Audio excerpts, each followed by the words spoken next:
How has their marketing changed post Steve Jobs, if it has? I think, yeah, as long as Jobs was there, they understood what their marketing was. I think Jobs was, the greatest marketer of all time, and that was really his value add.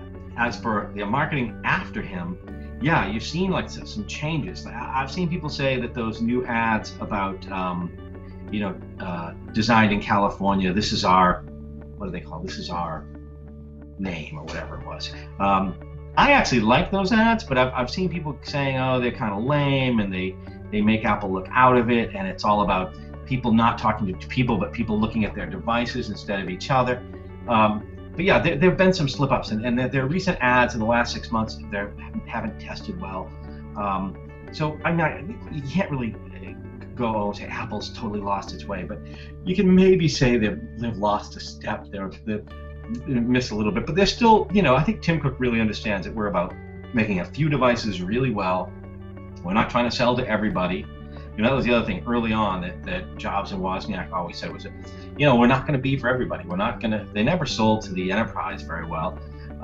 We're going to be for regular people. So I think they still have that sense of who they are. More so than almost any other company, Apple really knows what it is and what it's all about.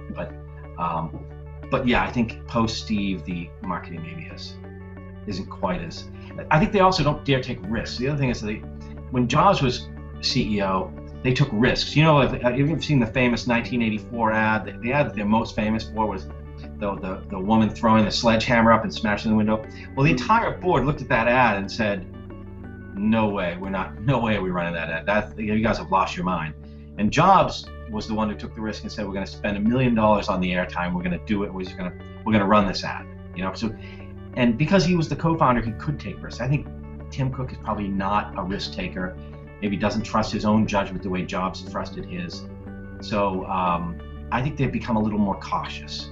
Well, Dan, I'd love to talk to you all day, but this has been a fantastic interview, and I can think of no better way to end it than to let people know where they can see you and learn more about you. HubSpot is putting on their annual Inbound Marketing Conference in Boston. Tell us about this conference, and where can people learn more or get tickets?